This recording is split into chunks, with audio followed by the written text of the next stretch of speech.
안녕하세요, 손쌤입니다. 네, 첫 영상이 첫 페이지가 좀 바뀌었죠? 네. 오늘 여러분 아이콘 이모티콘 공모해서 공모한 거 바탕으로 일단은 기본적인 첫 번째 페이지를 좀 만들어 봤습니다. 그래서 수업할 때 뭐 이야기가 있는 세계사 또는 학습을 하면서도 똑같은 재미를 같이 줄 수 있는 그런 세계사.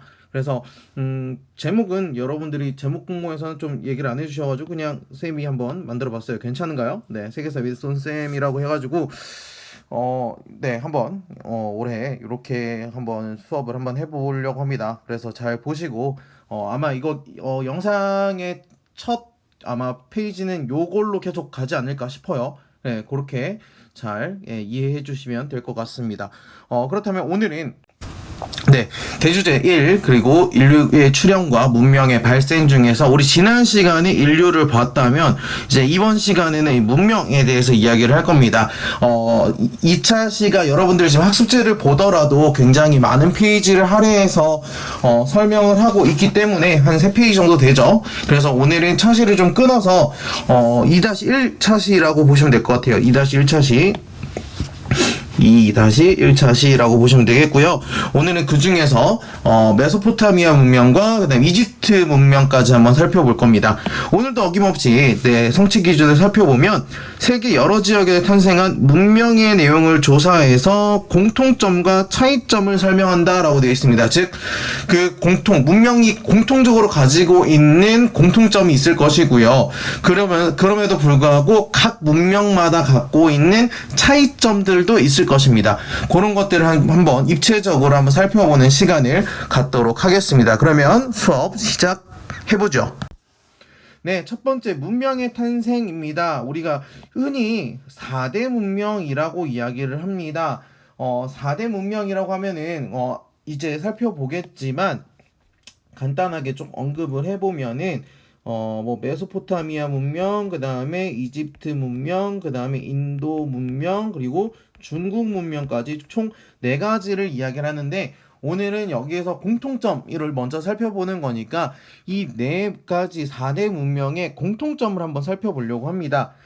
첫 번째 보시면은 4대 문명은 주로 큰 강 유역에서 문명이 발생했다고 이야기를 합니다. 그렇기 때문에 우리 문명을 살펴볼 때 어떤 강이 있었는가가 가장 크게 중요하게 여겨진다. 그래서 발상지로는 메소포타미아, 이집트, 인도, 중국 크게 4가지가 있고요. 특징은 강 주역 주변에 있다 보니까 풍부한 수량 그리고 기후가 되게 중위도에 있습니다.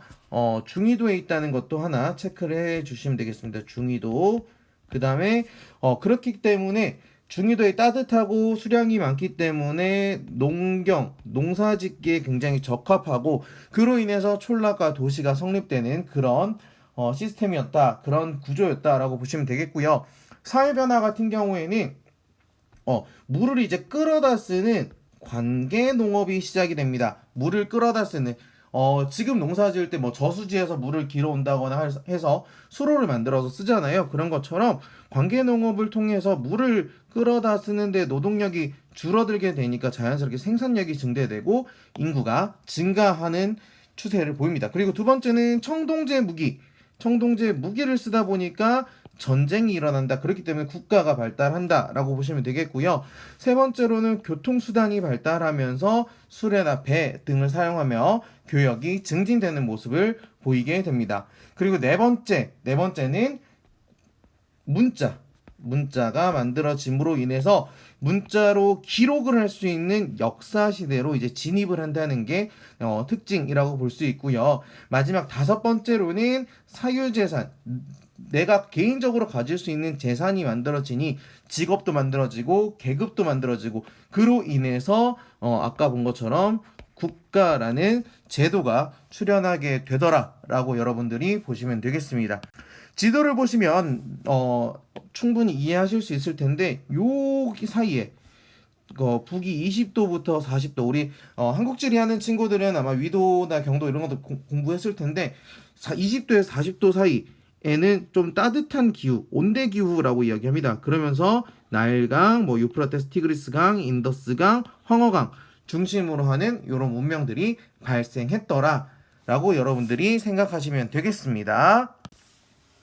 그 중에서 우리 첫 번째로 살펴볼 문명, 바로 이 메소포타미아 문명입니다. 메소포타미아 문명은요, 아까 살펴본 것처럼 여기 지도에 나와 있는 것처럼 티그리스강, 그리고 유프라테스 강 사이에 있는 지역에 위치하고 있습니다. 지중해랑도 가깝고요. 그러면 토지가 비옥하고 높은 농업 생산력을 지니게 되고요. 하지만 이 주변에 우리나라나 뭐 다른 나라들과 다르게 조금 산이 별로 없어요. 산이 없는 약간 개방적인 지형이었다라는 게 특징입니다. 개방적인 지형이었기 때문에 교역이 활발하다는, 사람들이 오고 갈 수 있다는 좋은 점도 있지만, 반대로 잦은 이민족들이 침입해서 자주 여기에 주인이 바뀌었다라고 보시면 되겠고요. 최초로 이제 도시국가를 건설했던 사람들은 이제 수메르인이라고 이야기를 합니다. 수메르인이지만 중간에 이제 나중에 또 아카드인에게 정복당하는 그런 개방적 지역의 특징이라고 볼 수 있습니다. 그러면서 이제 등장했던 첫 번째 이제 국가로서 등장했던 것이 바로 이 바빌로니아 왕국이라고 보시면 되겠는데요. 바빌로니아 왕국은요, 뭐 아카드인 수메르인이 아니라 아무르인이 건설했다. 아무르인이라는 건 약간 종족 또는 부족이라고 생각하시면 되겠습니다. 대표적인 왕은요, 여러분도 잘 한 번씩은 들어보셨을 거예요. 함무라비 왕. 함무라비 왕이 메소포타 지역 전역을 통일을 하면서 그가 가지고 있는 이제 함무라비 법전이라는 것을 만들어서 기록으로 남겨둠으로 인해서 이 바빌로니아 왕국의 상황이 또는 삶이 어떠했구나라는 걸 살펴볼 수 있는데요. 뭐 동해보복법, 엄격한 신분구조 또는 부족적 관습에서 벗어나서 다수의 합리적인 조항이 포함되어 있다라고 이제 세 가지로 얘기를 할 수 있는데, 합리적 조합 같은 경우에는 여기 초록색으로 표시를 한다면 농지나 과수원 또는 가옥은 자연스럽게 본인들이 알아서 매각할 수 있다라는 좀 합리적인 조항이 있고요. 그리고 엄격한 신분구조와 같은 노란색 줄로 그어놓은 것 같은 경우에는 여기 나오면 귀족, 평민 또는 노예 또는 자유인 등등의 이렇게 신분구조가 있다라고 보시면 되겠고요. 마지막 빨간 줄로 긋는 이 동해보복법 같은 경우에 똑같은 해를 입으면 그대로 보복을 해준다.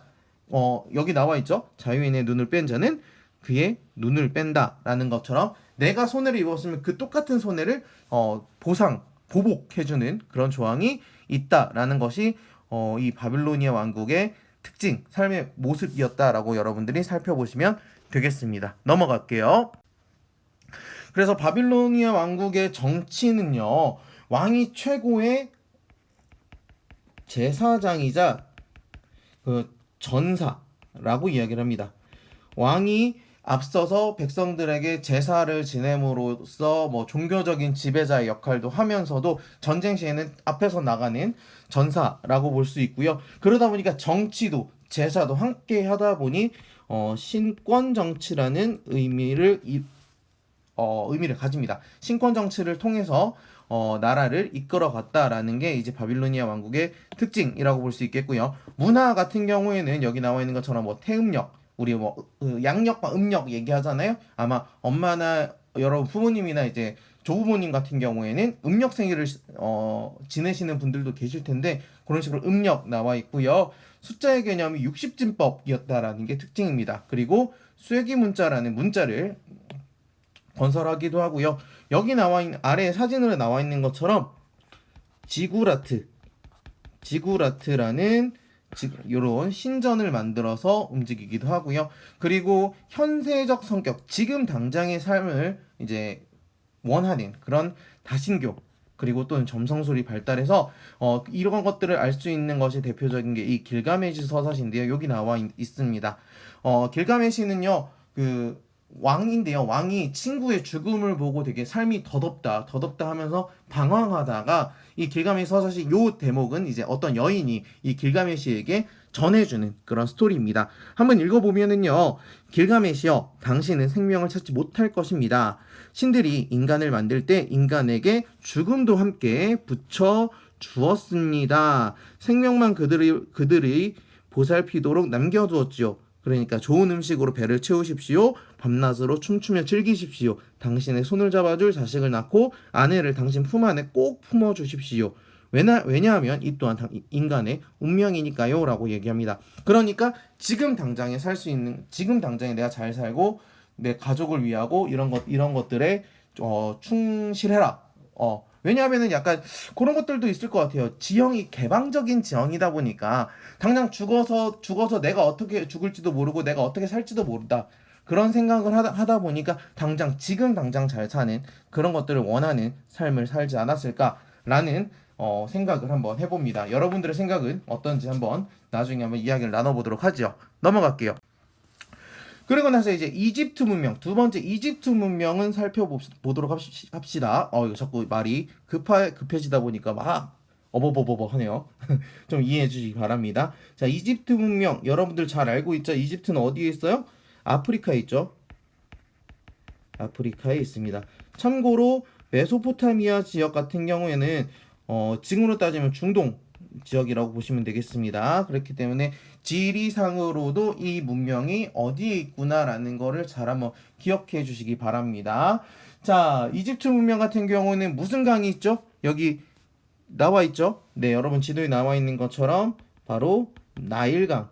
나일강이 주기적으로 범람하다 보니까 자연스럽게 토지가 비옥해지고, 그리고 강이 있고 주변에 위가 바다고 왼쪽에는 사막이 있고, 그러다 보니까 자연스럽게 폐쇄적인 지형이었다. 그러니까 이게 아까 봤던 또 메소포타미아랑 굉장히 좀 차이가 있죠. 메소포타미아 같은 경우에는 개방적이었죠. 개방적인 지형이고 폐쇄적인 지형이다 보니까 뭐 정권이 자주 교체되는 것이 아니라 장기간의 통일 국가를 유지할 수 있다라는 장점이 있었습니다. 그리고 왕을 뭐라 그러죠? 조금 여기 빈칸이 조금 네, 아래다 쓸게요. 왕인 파라오는 태양신 신의 아들로 간주하고, 그러다 보니까 절대적인 권력을 행사하고 대신에 신권 정치라는 것은 이제 메소포타미아 문명이랑 되게 공통점으로 갖고 있더라라고 볼 수 있습니다. 아래 사료 같은 경우는 헤로도토스의 역사라는 책인데요. 아마 그리스 로마 시대에 있었던 헤로도토스가 기록해 놓은 것입니다. 여기 보시면요, 뭐 삼각주 지방의 주민들은 이집트인들보다 힘들이지 않고 대지의 수확을 얻는다.